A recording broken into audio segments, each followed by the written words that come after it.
प्यारे बच्चों, अभी मैं जो आप लोगों को पढ़ाने वाला हूँ, इससे बाहर ध्यान दीजिएगा कि कुछ नहीं पूछने वाला है। कुछ नहीं, 2 नंबर का क्वेश्चन आपका यहीं से आएगा, ऑब्जेक्टिव 50 का 50 यहीं से आएगा। आपका बुक पर्सन का यानी ऑब्जेक्टिव जितना आने वाला है, यहीं से आने वाला है। तो क्या है प्यारे बच्चों आखिर, वो मेथड क्या है? तो आपको ध्यान देना है यहाँ पे। मैं बहुत ही इम्पोर्टेंट आप लोगों को बताने वाला हूँ, बहुत ज़्यादा इम्पोर्टेंट। तो यहाँ पे ध्यान दीजिए आप। यहाँ पे क्या हमद और नात में क्या फ़र्क है? यहाँ पे आपको दिखाई दे रहा होगा शायद, शायद आपको दिखाई दे रहा है कि हमद और नात में क्या फ़र्क है। यहाँ पे आप देखिए, हमद और नात में क्या फ़र्क है, यहाँ पे आपको दिखाई दे रहा है। तो यहाँ पे आप ध्यान दीजिए कि हमद खुदा की तारीफ़, हमद में खुदा की तारीफ़ की जाती है, जबकि नात में हुज़ूर सल्लल्लाहु अलैहि वसल्लम की तारीफ़ की जाती है। बस प्यारे बच्चों, इससे आगे कुछ नहीं पढ़ना है। आपको ये क्वेश्चन यहाँ पे देख लेना है कि शबनम कमाली का असल नाम क्या है? यहाँ पे आपको दिखाई दे रहा है कि शबनम कमाली का असल नाम क्या है? तो आपको यहाँ पे देखना है, शबनम कमाली का असल नाम मुस्तफ़ा रज़ा है।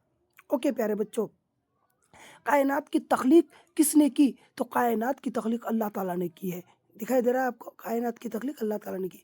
शबनम कमाली कब पैदा हुए? शबनम कमाली 22 जुलाई 1938 को पैदा हुए। कब पैदा हुए? 22 जुलाई 1938, 22 जुलाई 1938 को पैदा हुए। उसके बाद शबनम कमाली कहाँ पैदा हुए? शबनम कमाली सीतामढ़ी, ध्यान दीजिए, सीतामढ़ी, सीतामढ़ी जिला के पोखरा गांव में शबनम कमाली पैदा हुए। सीतामढ़ी गांव के पोखरा जिला में शबनम कमाली पैदा हुए। ओके, उसके बाद शबनम कमाली का एक नातिया कलाम मजमुआ का नाम लिखे। तो उनके नातिया कलाम मजमुआ का नाम है फिरदौस शाकिर।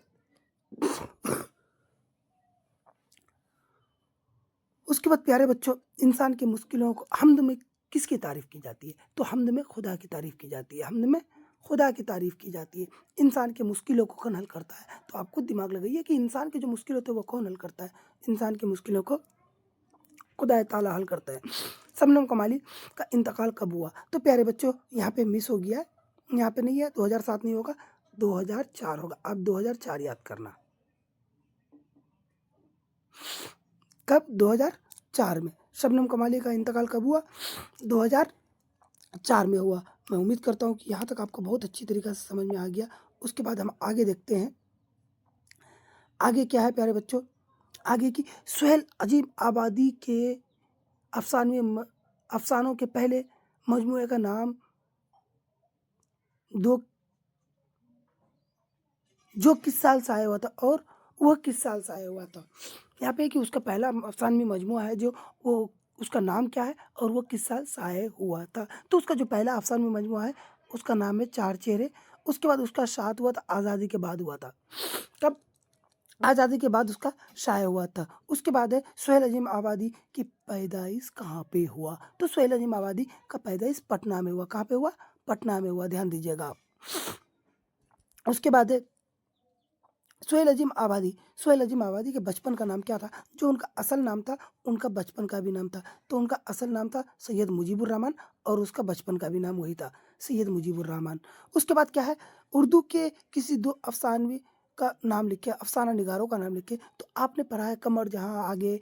उसके बाद अहमद सर सैयद सैयद मोहम्मद मोहसिन का नाम पढ़ा है, कमर जहाँ का नाम पढ़ा है। तो उन लोगों का किसी का नाम, तो यहाँ पे कमर जहाँ का ले लिया है। उसके बाद सुहेल अजीम आबादी का, क्योंकि तो आपका सुहेल अजीम आबादी खुद ये क्या है, अफसाना निगार है। निसाब में शामिल सुहेल अजीम आबादी के अफसानवी का नाम क्या है? तो भाभी जान उन्होंने लिखा है, यही है उसका क्या है, अफसानवी मजमुआ है भाभी जान। ओके प्यारे बच्चों, यहाँ तक आप लोगों को समझ में आ गया है। तो मैं फिर आगे अब चल रहा हूँ। तो यहाँ पे क्या है, सुहेल अजीम आबादी की इब्तदाई तालीम किस मदरसे में हुई? तो मदरसा पटना के एक मदरसे में सुहेल अजीम आबादी की तालीम हुई थी। पटना का एक मदरसा था, वहाँ पे उनका क्या हुआ था, तालीम हासिल हुआ था। प्यारे बच्चों, अब तक का मैं 2 चैप्टर आप लोगों को कंप्लीटली बता चुका हूँ। फिर मैं आप लोगों को अब नेक्स्ट चैप्टर बताने वाला हूँ। तो हाँ प्यारे बच्चों, अब मैं आ गया हूँ तीसरे चैप्टर में। तीसरा चैप्टर में है क्या, फरार, जो सर सैयद मोहम्मद मोहसिन ने लिखा है। निसाब में शामिल डॉक्टर मोहम्मद मोहसिन का अफसाना है कौन सा है? भाई फरार ऊपर में साफ साफ दिखाई दे रहा है, फरार सैयद मोहम्मद मोहसिन ने लिखा है। उसके बाद डॉक्टर मोहम्मद मोहसिन किस यूनिवर्सिटी के प्रोफेसर थे? तो यूनिवर्सिटी क्या नफ्सियात के प्रोफेसर थे। वो किस मौजू पर महारत रखते थे? ऐसे भी क्वेश्चन पूछ सकता है कि डॉक्टर मोहम्मद मोहसिन किस मौजू पर महारत रखते थे? तो वो किस पर? नफ्सियात में महारत रखते थे। डॉक्टर मोहम्मद मोहसिन के वालिद का नाम क्या है? तो डॉक्टर मोहम्मद मोहसिन के वालिद का नाम है सैयद मोहम्मद रशीद। क्या नाम है? सैयद मोहम्मद रशीद उसके वालिद का नाम है। यहाँ पे आपको साफ साफ दिखाई दे रहा है, सैयद मोहम्मद रशीद। डॉक्टर मोहम्मद मोहसिन के वालिद का नाम है सैयद मोहम्मद रशीद। ओके प्यारे बच्चों, डॉक्टर मोहम्मद मोहसिन का वफ़ात कब हुआ था? तो उसका वफ़ात हुआ था, यहाँ पे आपको साफ साफ दिखाई दे रहा है। यहाँ पे देखिए आप, ओके, यहाँ पे आपको दिखाई दे रहा है कि उसका वफ़ात हुआ था कितना? 2002 में उसका वफ़ात हुआ था। यहाँ पे आपको दिखाई दे रहा है 2002 में उसका वफ़ात हुआ था। उसके बाद डॉक्टर मोहम्मद मोहसिन किस मौजू पर महारत रखते थे? मैंने पहले ही बता दिया कि इस तरह का भी क्वेश्चन हो सकता है और इस तरह का क्वेश्चन बोर्ड में पूछा जाता है। डॉक्टर मोहम्मद मोहसिन तो किसमें? नफ्सियात मौजू पर महारत रखते थे। डॉक्टर मोहम्मद मोहसिन की पैदाइश किस शहर में हुई? तो पटना में। कहाँ पे हुआ था? पटना में उसकी पैदाइश हुआ था। कहाँ पे? एक बार फिर आपको हम बता देते कि उसका पैदाइश कहाँ पे हुआ था? पटना में हुआ था। डॉक्टर मोहम्मद मोहसिन का पैदाइश पटना में, यहाँ पे आपको दिखाई दे रहा है कि उसका पैदाइश कहाँ पे हुआ था? पटना में हुआ था। नेक्स्ट और अगला क्वेश्चन क्या है? डॉक्टर मोहम्मद मोहसिन की तारीखी पैदाइश क्या है? तो डॉक्टर मोहम्मद मोहसिन की तारीखी पैदाइश है 10 जुलाई 1910 को वो पैदा हुए थे। कितना को? 10 जुलाई 1910 को पैदा हुए थे। कौन? डॉक्टर मोहम्मद मोहसिन। फिर मैं अब नेक्स्ट चैप्टर की तरफ चलूंगा। कटी हुई शाख। नेक्स्ट चैप्टर का आपका नाम क्या है? कटी हुई शाख। सनफ अफसाना दो मशहूर खुसूसियात क्या है? सनफ अफसाना का दो खुसूस एक खुसूसियत ये है कि सनफ अफसाना में दो में से एक खुसूसियत ये है कि इख्तिसार और दूसरी खुसूसियत ये है एतजाद मान व मकान। तीसरा आप क्वेश्चन देखेंगे फिर यहाँ पे कि कमरजा किस यूनिवर्सिटी में उस्ताद थे? तो कमरजा भागलपुर यूनिवर्सिटी में क्या थे? उस्ताद थे। किस यूनिवर्सिटी? भागलपुर यूनिवर्सिटी में वो उस्ताद थे। उसके बाद फिर क्या है कि कमरजा की पैदाइश कब हुआ था? तो 1951 या 1952 में। 1951 या 1952। लेकिन यहाँ पे कन्फ्यूजन वाला सवाल है कि ऑब्जेक्टिव क्वेश्चन आ जाए तो वहाँ पे 1951 देंगे या 1952 देंगे, क्या देंगे? कन्फ्यूजन वाला सवाल है। तो प्यारे बच्चों डोंट वरी, इस चीज़ का आप चिंता ना करें। या 1951 भी देंगे और 52 भी देंगे। है थोड़ा कन्फ्यूजन वाला सवाल है, मैं भी समझता हूँ कन्फ्यूजन वाला सवाल है। यदि आप संभव ध्यान दीजिए, 1951 52 अगर दोनों दे दिया तो आपको दोनों में मार देना है, मतलब दोनों एक साथ देगा। अगर 1951 दिया है तो आपको 51 में टिक लगाना है, अगर 1952 दिया है तो आपको 52 में टिक लगाना है। यहाँ तक समझ में आ गया आपको? तो नेक्स्ट क्वेश्चन आगे अब हम बढ़ते हैं। कमर जहाँ के वालिद का नाम क्या था? कमर जहाँ के वालिद का नाम था सैयद अताउल हक। क्या नाम था? सैयद अताउल हक। उसके वालिद का नाम क्या था? सैयद अताउल हक। कमर जहाँ के एक अफसानवी मजमूए का नाम लिखे। कमर जहाँ की अफसानवी मजमूए का नाम क्या है? चारागर। उसके एक अफसानवी मजमूए का नाम है चारागर। नेक्स्ट क्वेश्चन की तरफ जाएंगे। कमर जहाँ का पैदा इस ताल्लुक सुबह किस जिला से है? तो कमर जहाँ का ताल्लुक सुबह समस्तीपुर जिला से है। यहाँ पे आपको दिखाई दे रहा है, कहाँ से है? समस्तीपुर जिला से है। फिर मैं नेक्स्ट एक क्वेश्चन की तरफ बढ़ रहा हूँ प्यारे बच्चों कि कमर जहाँ का कौन सा अफसाना आपके निसाब में शामिल है? तो आप यहाँ पे ध्यान दीजिएगा, ये कोड मैं बोल रहा हूँ कि काफ से है कमर जहाँ। ओके, काफ से कमर जहाँ है और काफ से है कटी हुई साख। ओके प्यारे बच्चों, यानी कमर जहाँ का अफसाना मेरा निसाब में जो है क्या है? कटी हुई साख है।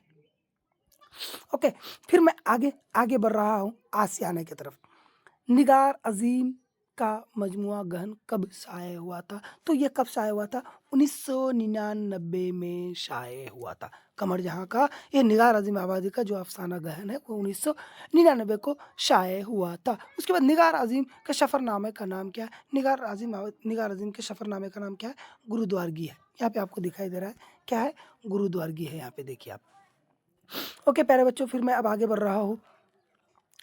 निगार अजीम ने किस यूनिवर्सिटी से पीएचडी की? जामिया मिल्लिया इस्लामिया से उन्होंने क्या किया था? पीएचडी किया था। ओके प्यारे बच्चों, निगार अजीम का असल नाम क्या था? तो निगार अजीम का असल नाम था मलिका मेहर निगार। मलिका मेहर निगार। ओके प्यारे बच्चों, फिर मैं अब आगे देख रहा हूँ, निगार अज़ीम ने किस मौजू में एमए किया था? तो ड्राइंग और पेंटिंग में किया था, ड्राइंग और पेंटिंग में किया था, एमए भी वही किया था वो। उसके बाद निगार अज़ीम के अव्वलीन अफ़साने का नाम क्या है? निगार अज़ीम के अव्वलीन अफ़सानवी का नाम क्या है? अक्स। यहाँ पे आपको दिखाई दे रहा है, निगार अज़ीम के अव्वलीन अफ़सानवी का नाम क्या है? अक्स है। अब मैं आगे बढ़ रहा हूँ और आपकी किताब का छठे चैप्टर की तरफ।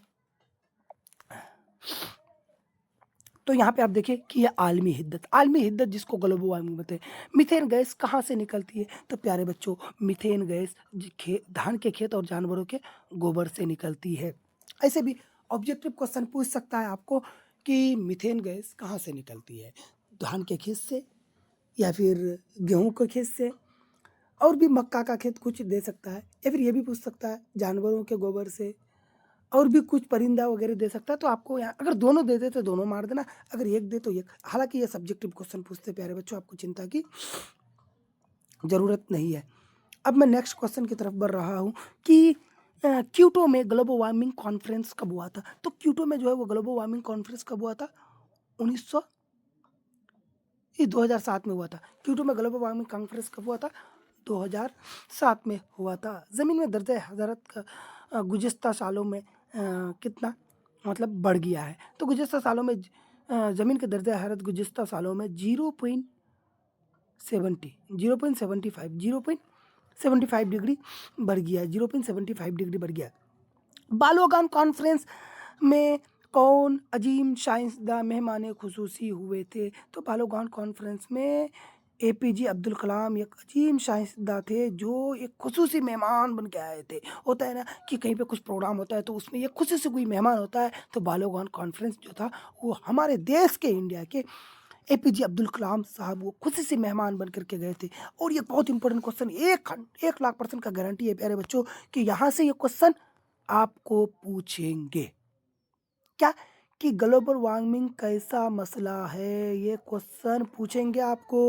ग्लोबल वार्मिंग कैसा मसला है? तो ग्लोबल वार्मिंग प्यारे बच्चों संगीन मसला है। कैसा मसला है? संगीन मसला है। ग्लोबल वार्मिंग संगीन मसला है। उसके बाद कार्बन डाइऑक्साइड में कितना इजाफा हुआ है? तो कार्बन डाइऑक्साइड में आपको यहाँ पे साफ साफ दिखाई दे रहा है कि 31% का इजाफा हुआ है। कार्बन डाइऑक्साइड में कितना परसेंट का इजाफा हुआ है? 31%। कितना परसेंट? 31% का इजाफा हुआ है। नेक्स्ट क्वेश्चन की तरफ मैं अब बढ़ रहा हूँ। बालोगान कॉन्फ्रेंस 2008 में हिंदुस्तान के किस शहर में हुआ था? तो दीमापुर में हुआ था। कहाँ पे हुआ था प्यारे बच्चों? हिंदुस्तान के दीमापुर शहर में हुआ था। यहाँ पे आपको दिखाई दे रहा है। तो प्यारे बच्चों, अब मैं फिर आपको नेक्स्ट वीडियो में इस तरह का आपको 3-4 वीडियो मिलेगा, आप चिंता ना करें। अभी